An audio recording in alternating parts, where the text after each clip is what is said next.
Welcome back to the Color of Money podcast. Today we're going to go in a little bit different direction today. We're going to talk a little bit about music and a little bit about the NIL, name, image, and likeness, and how that's changing wealth and creating wealth for a lot of young athletes. Now, my guest today is Nick Shuley. Now, Nick is the president of the Austin Music Movement, which focuses on the keystones with Gary Keller on the efforts to stabilize, protect, sustain, and grow the music capital of the world, which is Austin, Texas. Now, in addition to Nick's music efforts, he recently founded the Clark Field Collective, the main name, image, and likeness entity for the University of Texas at Austin Athletes, as well as facilitated the formation of the Texas One Fund, the name, image, and likeness nonprofit for the University of Texas at Austin as well. He's the founder of the Third and Longhorn podcast. My man has a very, very big, diverse background. I'm glad to have you on with me today, Nick. Man, I appreciate you having me. Thanks so much, man. I need to focus on one thing, like the Gary Keller, what Gary says, right? No, definitely. So I know we're going to talk about some name, image, and likeness, but I know a lot of your passion in knowing you for about a year and a half ago, something like that? Yeah, I think it was about last year. Yeah. A lot of the big passion that you have is in this music and arts kind of feel of Austin. Tell us a little bit about how that became what you do in partnership with Gary before we jump into some of this NIL stuff. Yeah, I mean, my background's heavy, and I mean, I was always marketing, but I worked in sports and music. I was fortunate enough to get hired by Lance Armstrong's management company, which at the time, they had not only Lance, but they had the Austin City Limits Fest, Lollapalooza. I actually got hired on for the music side of what I'd kind of grown up doing, because I grew up in Austin and have always been kind of working and working around the music scene when I kind of worked my way through college, et cetera. And I got fortunate enough to land at CSE, which eventually became C3 Presents, and now got bought by Live Nation, one of the biggest concert booking companies in the entire world. And they do amazing work. And so, yeah, man, I was always in love with music, and that kind of gave me the chance to work in this. And once Lance retired forever, I kind of moved on and started my own thing. And it was at that point where I met Gary Keller from Keller Williams, as you mentioned.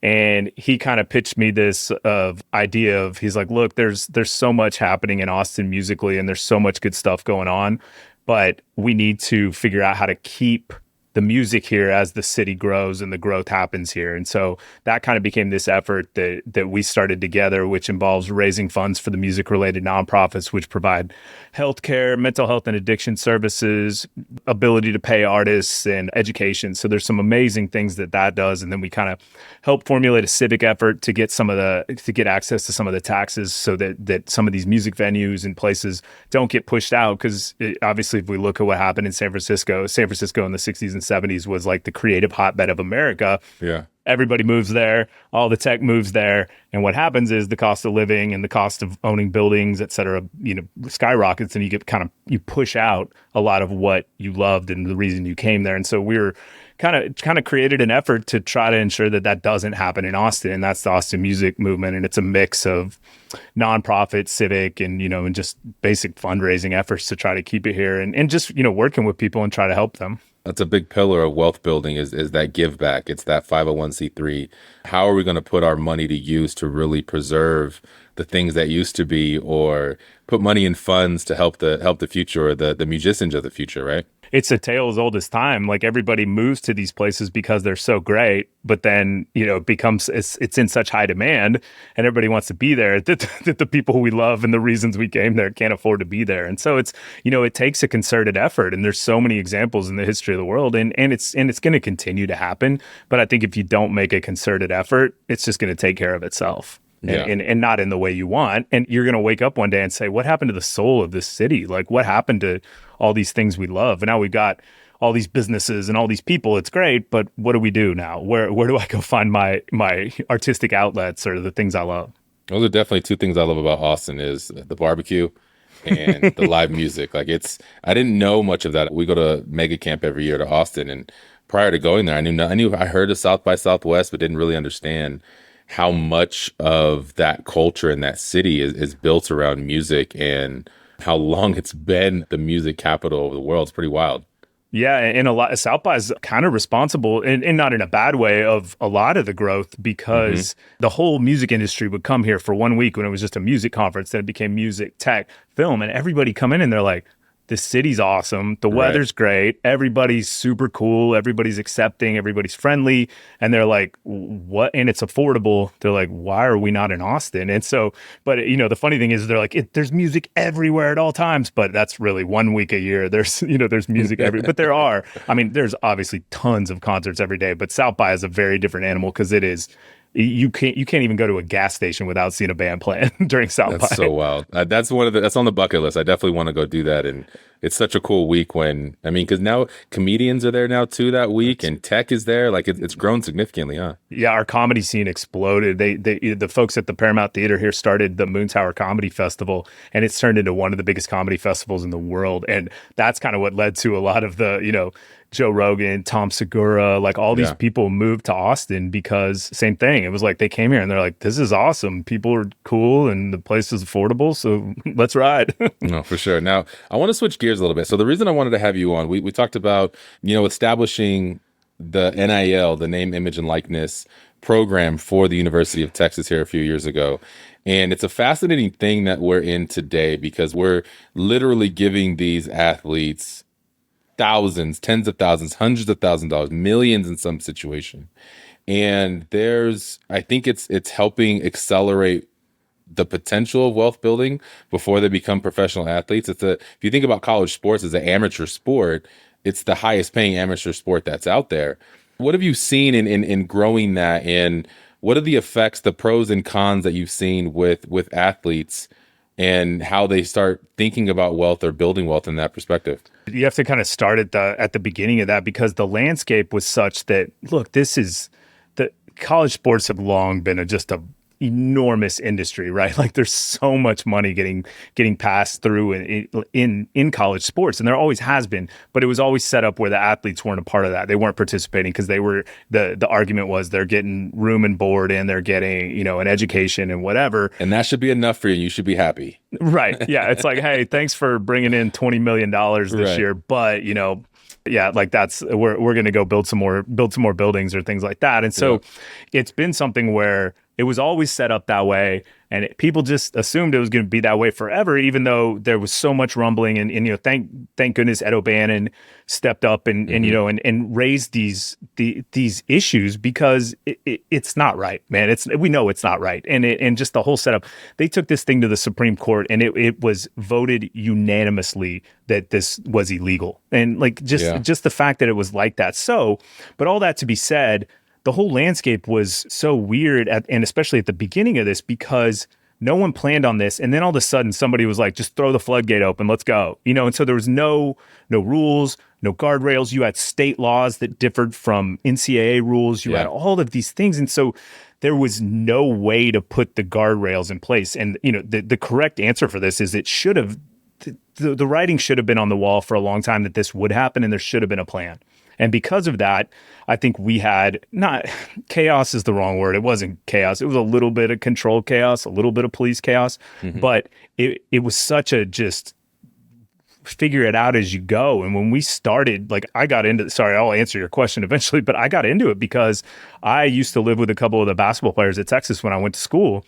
And they were some of my best friends. And I remember being we'd go out to dinner and they didn't have any money. And it's just of course I'm just yeah, dude, I got dinner. I wasn't killing it either, but it's compared to them, I was making, and these dudes are, playing in arenas for 16,000 people or playing in stadiums for 105,000 people.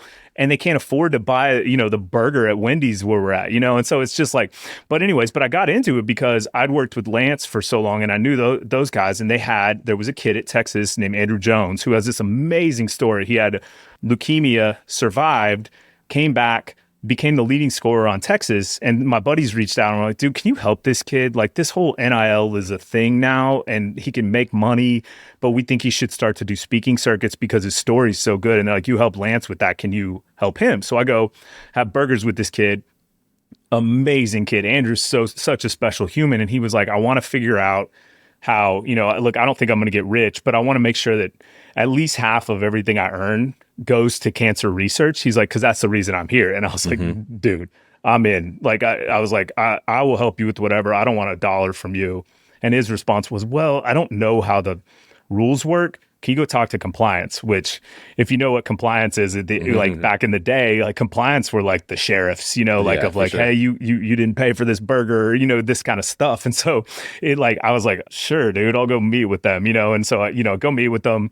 They're like, oh, you can't do it for free. You have to make money. I was like, well, could I sign $1 contract? And they're like, yeah, I guess that's legal. And I'll never forget it because I was like asking all these questions because I was like, huh.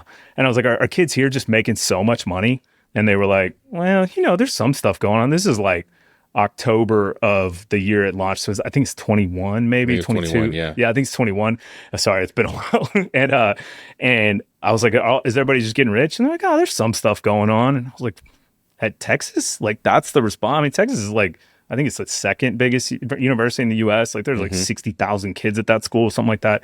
And I was like, that's so strange. Like, how has this not been figured out? And then I went and talked to Andrew again, and he brought his roommate, Jace, out to an event we were at. And I was like, man, are you guys finally starting to get some cash in? And they're like, dude, I can't even afford to take my girl to dinner. Like, what? Like, no, like, it's not happening. And I kind of remembered back, like, there was always the powerful members of the community were at the basketball game, right? And I just remember we got to know so many of like business leaders just by hanging out at the games and, me being friends with the players. And I was like, I bet I could call a few of them and, figure out how to raise some funds to where these guys could get just 10 grand for the whole year, $5,000 a semester, nothing crazy, just something to live on. And so I asked them, I was like, if we did this, would that help you? And Jace was like, dude, that would change my life. And I was like, oh, okay. So I made a couple calls within, I mean, this is how awesome Texas is. Within 2 hours, I had 140 grand raised. And then I was like, oh, crud. Well, now I got to figure out how to do this legally. So I started, interviewing websites, figuring out how the right way to transact and do it legally. And I was super close with compliance because I was like, just want to make sure it's all legal and everything we do is right. So we did that. Did an event that was completely by the books, paid everybody, and I was like, cool, I did my part, I'm done. I helped the basketball guys, and I'm good. And I was going to help Andrew with this stuff.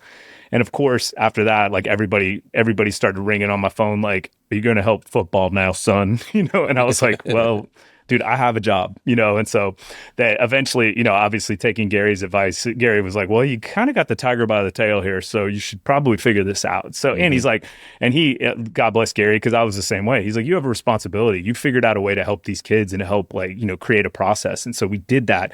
But all that to say, I'm sitting there trying to figure out if I should adhere to the state law or the NCAA. And that's kind of an easy decision because the state can put you in jail. The NCAA can say, hey, please don't do that, So, yeah, but I think so all that to be said, that the process was so erratic that there was no chance to build it like we want. And you're literally, we said this all the time, you're not literally, but you're building the plane while you're flying it. Yeah. We were like, well, we should be doing this. Oh, crud. Well, now we got to go do that. And just trying to kick it around and figure it out. And at the time, I couldn't even talk to the schools.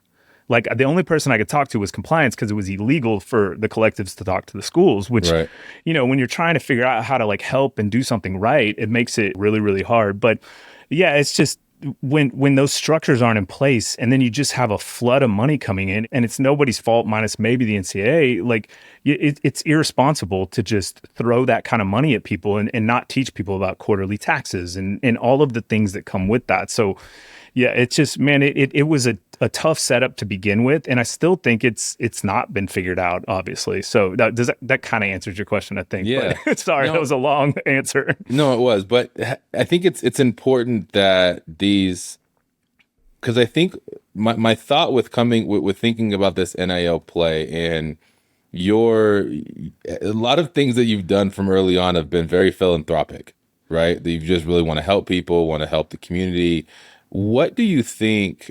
Because I think there's a correlation to NIL and real estate agents having a really good first year.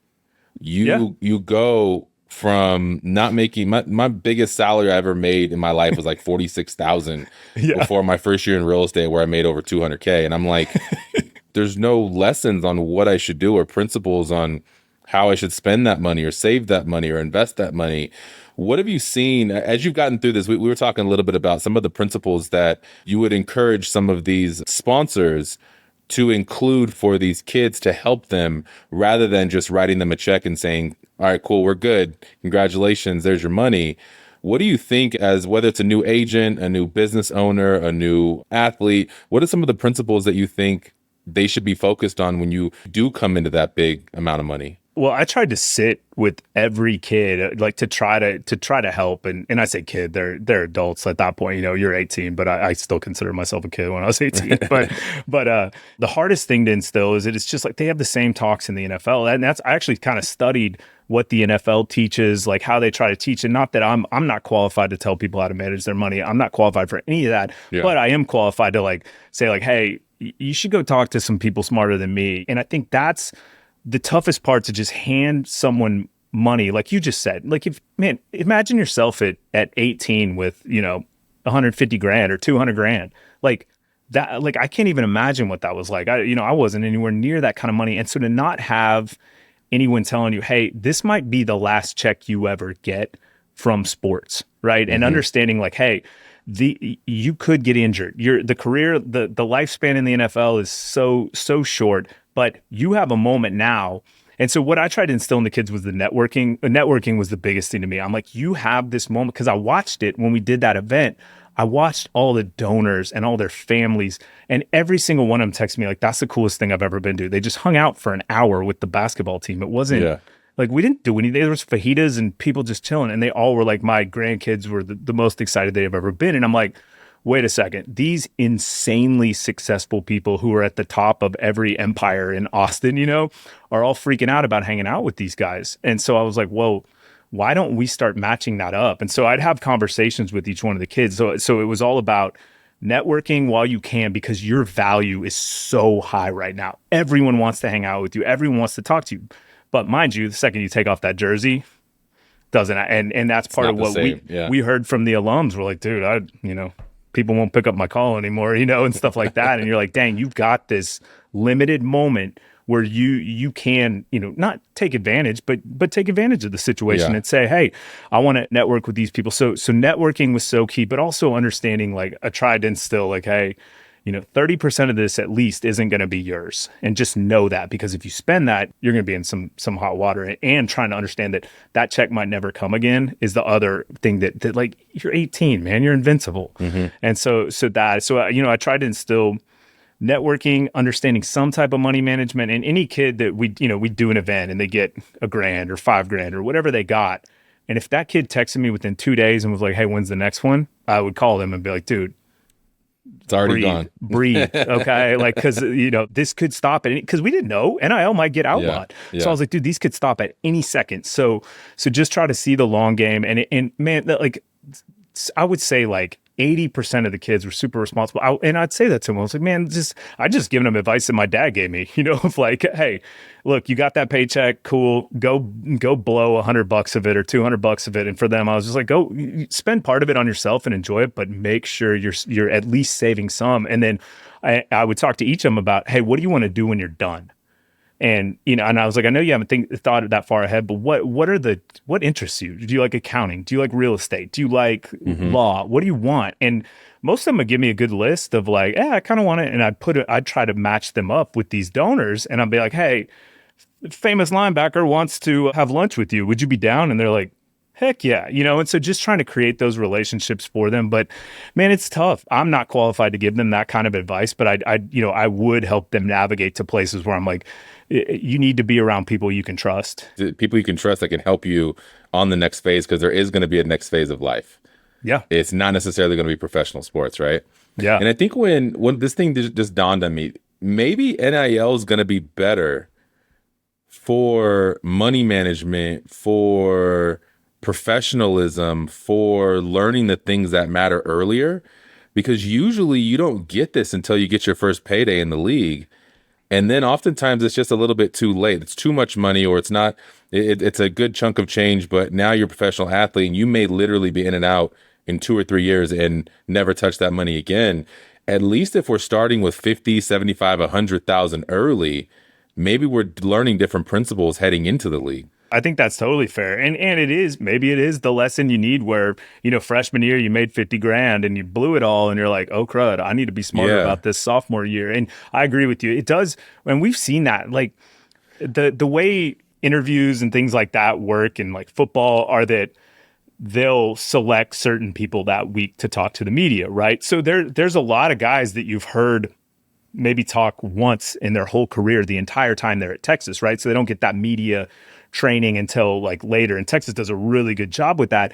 But what this has done is like, kids are out there doing podcasts. Kids are out there, doing all this stuff. So, so that's why I think the synergy here is true, because what you're saying is they're forced to grow up a little more, forced to become professionals sooner. And I think that's a good thing. And that same thing with like their media training, they're forced to grow up faster and be like, and they're forced to work with brands, right? And so when you have to sit there and say like, hey, dude, try not to post that on your Instagram because, by the way, Nike pays you. So maybe stop posting your Reeboks all day, stuff like that. Like it's just like, so I think it's a good lesson early, but I just wish there was a way to kind of have like a basic course, and most of the universities do, but even just to invite people in the room that you can trust. And that's what I try to do with all the guys was people I knew, people like, Gary's money manager, Mitch Johnson. Like I just bring people in like that who I was like, Mitch never asked for $1 from any of these guys, but offered to every single one of them like, hey,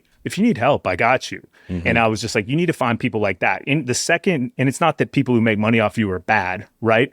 But if that's their sole goal, it's going to get you in trouble. And you need to find people you can trust with your money. And sometimes they had great people around them and sometimes they didn't. And so you'd have to try to help them navigate. Like I had one guy that was like, oh yeah, my agent's awesome. He only takes 50%. And I was like, what? Dude, I was like, no. So yeah. Well, it's an interesting thing when you think about their maximum value or their prime in those college years. How can we utilize that to get the meetings that we need with the people that matter, that can teach us, the private equity fund people, the accountants at certain big organizations or things like that, and learn some of the skills that you may not necessarily have access to once that clock stops? We had some great companies step up and be like, hey, we'll give them a why you should have an LLC 101 and why you should do these things. And like, and my big thing was just don't push them to sign with you, right? Like it's going to happen naturally if it's right. So I just didn't want people coming in there selling stuff, because I had every lawyer, every accountant, every whatever was like, I got this, every money manager. And you're like, yo, dude, just chill, just let them decide. And so I would always try to give them options. But I think it's another chance to grow up faster. And I think that's good, especially for the ones who end up professional. I do think the downside of it is, though, that like some of these athletes are making so much money that when sports stops, it's going to be really hard when you're like, wait, I've been getting I'm just making this up, $500,000 paycheck every year, and now I'm making $75,000 as a startup employee. It's going to create some like, why am I working this hard just to get this, Which 100%. Is very interesting. I don't think a lot of people thought that through. The NIL deals and money and stuff that's being made disproportionately affects Black athletes.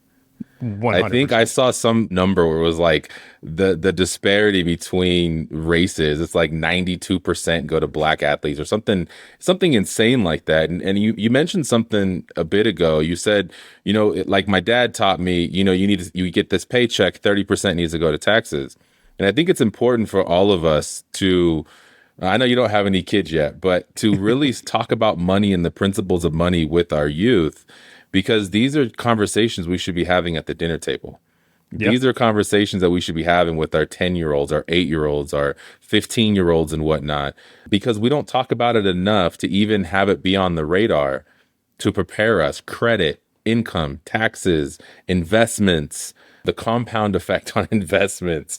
A little bit over a long period of time is immense. And because of that, we're in this situation where NIL is affecting the Black athletes, or enhancing the Black athletes, if you want to look at it that way, where my fear is that on the other end of it, we're going to have more turmoil because we're not learning the fundamentals and the proper habits to be able to save that money, to invest that money, to prepare ourselves, right? The other side of that too, the interesting thing, that the part that no one talks about, and Gary actually brought it to my attention, because they brought all the captains of the team, and it was like 20 some guys, like came in and we opened it up to any of the basketball team, any of the volleyball team, any of that, like to just come in and listen to Gary talk, right? Because he's so good. And I was like, I told Gary, I was like, can you just do 30 minutes? That's basically like an abbreviated quantum leap kind of thing of like, he did like 3 hours, huh? Well, and I was like, dude, I know. And I was like, Gary, I know you're so busy, man. Can you do like 30 minutes? He's like, I can't, Nick. He's like, I can't teach what I need to in 30 minutes. He's like, I need 6 hours or 4 hours with these kids. And sure enough,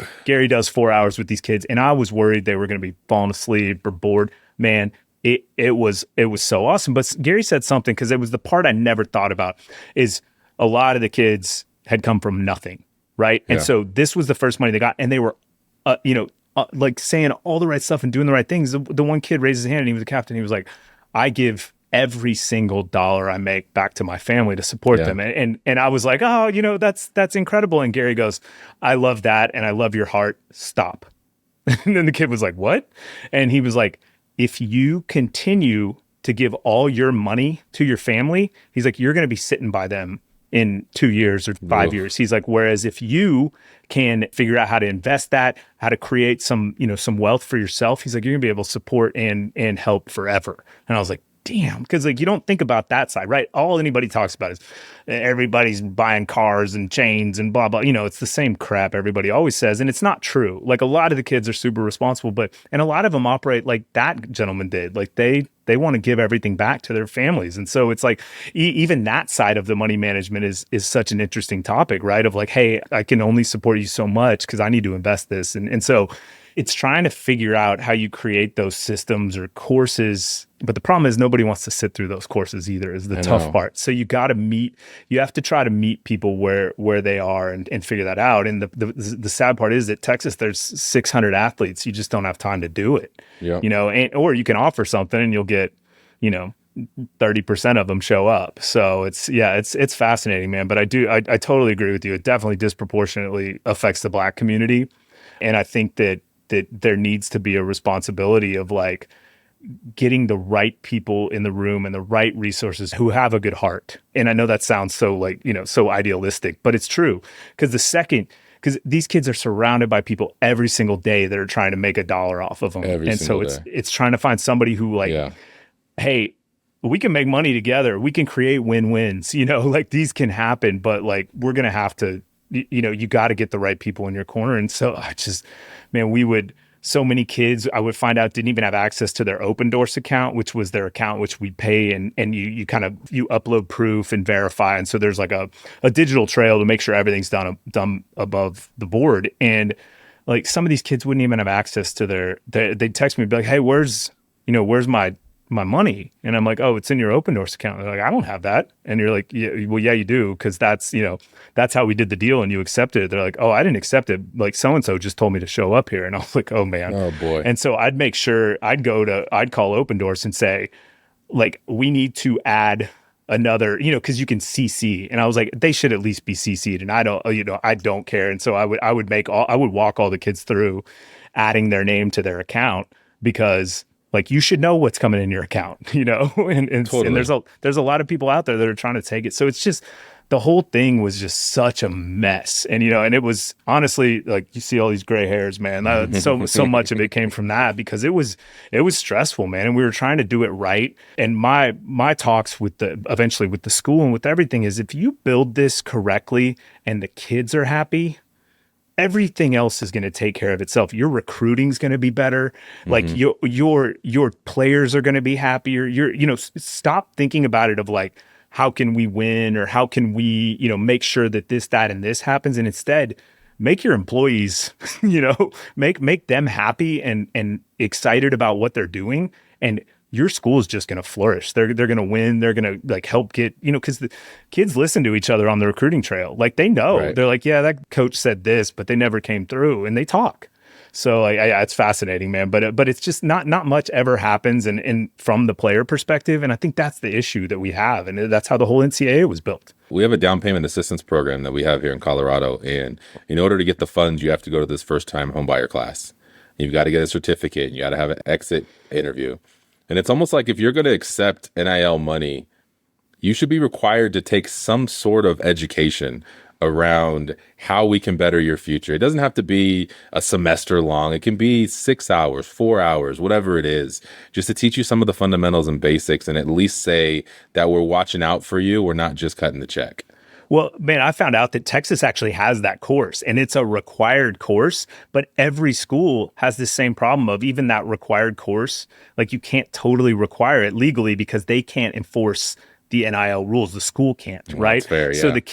So the kids would only like they get, I think it was like a 40% or something like that. I don't know what I don't know the exact number, but what my thought was, and this is where my, Gary, just putting himself into my head was, I was like, wait a second, because our way of unlocking money was promoting charities and and some, obviously some what do you call it, some businesses, but most of it was, hey, in order to get this money, you got to show up at these 5 charity events and post this, that, and this, and a donate link and blah blah blah, and my head went to, wait a second, let's create and this, at the time, everything was a for-profit. There weren't any nonprofits out there. And I was like, wait a second, what if we created a for-profit that was an education-based athlete, nonprofit, where your money was unlocked by an 8-part course? Each time you show up, you get $5,000 or you get $2,000 or whatever it is. I was sitting there with compliance about this and they were just like, oh man, I don't know. They were like, technically in theory it will work. So then I started running the traps on nonprofit lawyers and stuff. And they were just like, yeah, it's education. So it's technically an education-based nonprofit, but they were like, stay. And it was one of Gary's people was like, stay as far away from nonprofits on that as you can, because you'll get approved, but it's going to come down the pipe pretty soon. And you don't want to be the one on the hook for that. And so but I still think there's something to that, man. If you're going to pay a kid, go pay him to learn. You know what I mean? Pay him to learn. That's what we're doing with scholarships, right? You're paying them to learn and to go produce. Yeah. But instead of, going to anthropology, go to why I need an LLC. Dude, without a doubt. We can't add one elective, just a one credit unit course for it. Dude, Life 101. Can somebody make sure how to do all these things? Yeah. Like, it's like why you should start an LLC, why you have to pull out taxes, like all these things, just the basic. And that's what I was actually working with Gary on the course, because I was like, screw it, we're just going to do it anyway. But we both got a little too busy. So yeah. It's a fascinating thing that we're in, because it still is very much the Wild West. Yep. And there's some talk about Trump's going to do an executive order to get it under control, and Congress has this opinion, and Supreme Court stated this. And so it's going to be interesting to see how this plays out, because it's not going away. College sports is $1 billion a year. The NCAA is the largest, unregulated body in the country, and it's ridiculous. So it's going to be interesting to see how they treat this as entrepreneurs, or not entrepreneurs, as amateur athletes. And is there going to be a union? Is there going to be some sort of players association of sorts, just to put some sort of boundaries and rules? Players associations and unions a lot of times do a lot of good work. Yeah, they're a necessity. 100%, man. You said it completely correctly. And I think, July 1st is supposedly when a lot of the new kind of regulations, et cetera, will go into effect, but it's kind of a moving target. But what you said is, like, Trump put together this, and when we're recording this, he put together this committee, but they've only leaked out 2 names. And I was talking about this on ESPN radio of like, yeah, it's great. I think the committee is a great idea, but the 2 names that got leaked out, I'm like, you got Nick Saban, who I love, like, he's a great coach, but he kind of got out of coaching because of NIL, right? So we can't compete anymore. we kind of know where he's at. Yeah. And then you add Cody Campbell, who's an amazing, this guy's the main booster for tech. He played for Texas Tech. Like, he's an insanely successful billionaire businessman, like, awesome person. And he's great. But they're like, oh yeah, that'll be from the player perspective. I'm like, dude played in 2001 or 2002, and he's going to be the player. Like, that was the thing that I heard out of that whole thing is not, I like to read it not for what they say, but for what they don't say. And the fact that we didn't have a current player, or a few players, I'm like, we can't just build the NCAA again, but throw a little more money to the kids this time. Like, yeah, I think there should be, I think the NCAA should get money, but I also think, right now we're on this, it's like each school gets 20 million from their TV money. And that's part of this deal. And that's great. It'll move in-house. But man, Texas, I think they grossed, 330 million. And I think they netted like 10 or 20 on sports. But if you're going to say that you're grossing 330 million and the kids get 20, I'm like, what are we doing here? Yeah. Like that we're just doing the same thing again, but throwing some scraps out. And so, yeah, I think the universities give the platform, so I think they deserve to make a lot of the money. But like, let's be real too. Like when we buy jerseys, that I'm not putting my name on the back of the jersey. Like I'm not trying to be that guy. So, yeah, I don't know, man. It's fascinating. It really is. Now, tell us a little bit about the podcast. And that's the big thing that you started about a year ago. 2 years ago? Yeah, a little over a year. But yeah, man, it was funny because I obviously have a full-time job and I wasn't trying to run collectives. And, I was trying to make sure Gary didn't can me, which he should have a long time ago. I needed to keep my real job and things just got, man, the NIL world was it was incredible. I've never been in a sector and probably never will be that was that new. It was just like, and it was a like huge thing too. And so a lot of people cared, but it was this big moment. And so it was just super stressful and lots going on. It got super political. And so we just stepped out of it. We were like, we gave the keys to everyone else and said, go do your thing. Cause I have a job and a life that I had to get back to. But what we were talking about is what's the best way to help these guys. We sat down, Mark Higgins, who started with me, and I sat down and we're like, what's missing? Right. And so part of what we realized is we spent almost every other day with these athletes and we became not like, I mean, they're not friends, but they are. Like, I care about these kids. Like I became less of a fan because of this whole experience, because I would hear somebody yell at, Ryan Watts for getting burned. And I'm like, hey, shut up. I'm sitting there like, he's a great kid, blah, blah, blah, blah, and I'm like, wait, what's wrong with me? I'm like sitting here fighting Texas fans. I'm like, what's wrong with me? And, but we were like, if people took the time to get to know these kids, their NIL value would go up so much higher. And the school can only give them so much of a platform because you only have so much time to do interviews, right? Like you have one media day. Mm-hmm. And so nobody gets that chance that we had to get to know these kids. And so I was over at the Collective in Austin, which is this awesome workout facility. And one of the former players at Texas, Jeremy Hills, started. And Jeremy Hills was talking football when I walked in. He and I were meeting, and he was talking football with a couple of his other buddies who were working out there that played at Texas. And I was like, dude, I know everyone says this, but you guys need a podcast. and they were like laughing, and they were like, well, they're like, yeah, sure. Okay, cool. And I'm like, yes, we need to can this, like what you guys are doing, like, cause that doesn't exist, right? There's a lot of recruiting. It's very authentic, your podcast. Well, I appreciate that, man. But everything and there's a lot of great shows out there, but it's not the former players, right? Yeah, and like, correct. And having that perspective and like getting to know those guys and hearing their thoughts, like, it's incredible. And I was like, the world needs to hear that. And so I said to Hills, I was like, dude, I helped Lance set up his whole podcast. I'll help you guys get all set up. And he goes, oh yeah, we'll do it. He's like, but you're going to run it. I was like, I just said that, dude. And he's like, no. You're going to run it on camera. And I was like, no, dude, I am not my whole life has been a behind the camera, behind the scenes, like, like make it all work and get out of the way.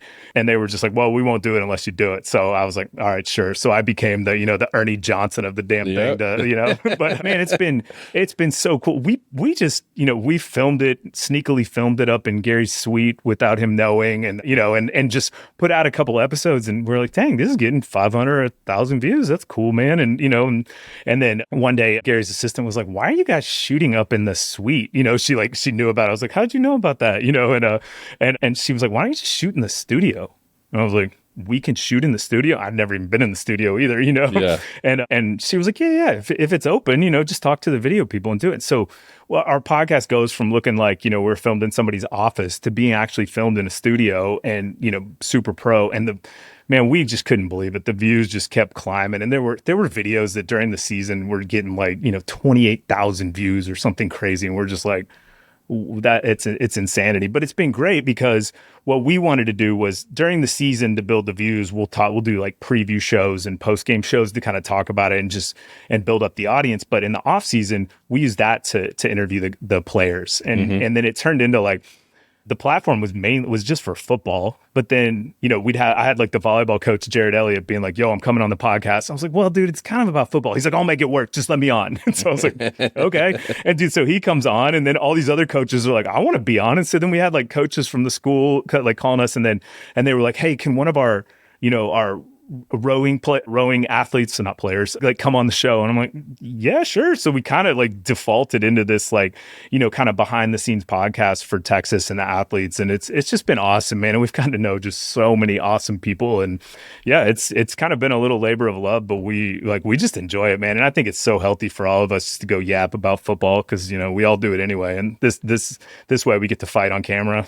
Well, and it's cool being able to get to know the athletes without their helmets, specifically football, without their helmets on. A lot of people, you don't even know what they look like, because basketball player and football players are very different. But when you're interviewing these guys in the off season and you're getting to know them and their charisma and their backstory a little bit and some of those other things, like, it humanizes the athlete, which I think is so, so, so important in today's world. That's what makes you want to sponsor someone, right? Like when you see a person talking and you see who they are, you're like, I want that person representing my brand. Whereas, like, if you never got to see that, you just know, like, we had a kid on, DeAndre Moore, who's like one of the greatest human beings I've ever met in any job I've been at. Like, he and his family are I'm obsessed with them. And he took his NIL money and bought a food truck and employs his family and friends, and they've created this awesome business. And like, I'm like, people need to know that story. And it was funny because they were doing okay. But the location they were at, they were having to move. And I was like, D, come on the podcast and, we'll interview you, and then we'll see if we can, we didn't know. We were just like, let's see if we can get you a spot. We'll talk about it. He had like 5 people reach out to be like, hey, I have a lot, or hey, I have a business. You can come park your truck and stuff like that. And so it's just like stuff like that. Or we've had, people reach out and say, hey, how do I get a hold of so-and-so? I want them to, do something for my yogurt shop or something like that. And so that was kind of the goal, is like, how do we create something that gives the kids the platform? True community, and also, dude. Yeah, it's a true man. Community, yeah.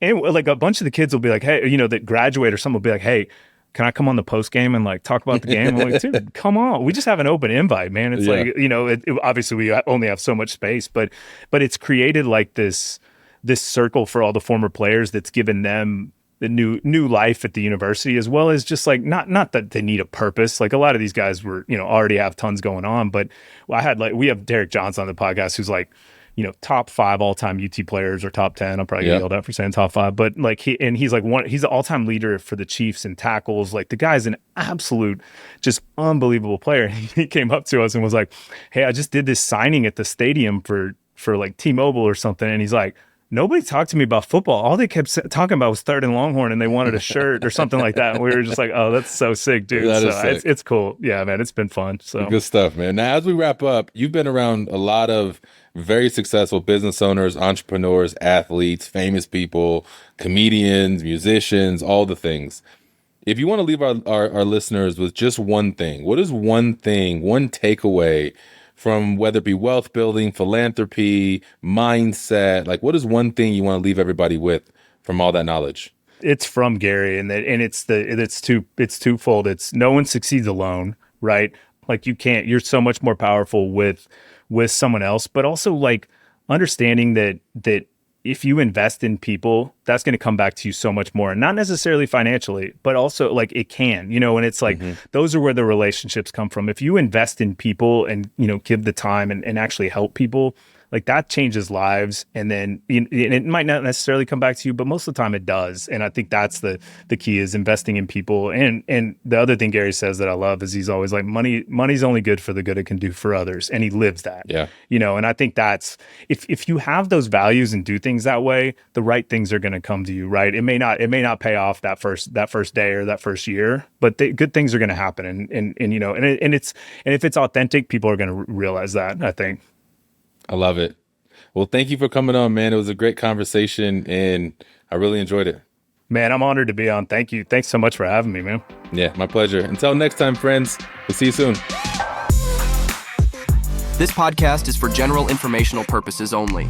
The views, thoughts, and opinions of the guest represent those of the guest and not Keller Williams Realty LLC and its affiliates. and should not be construed as financial, economic, legal, tax, or other advice. This podcast is provided without any warranty or guarantee of its accuracy, completeness, timeliness, or results from using the information.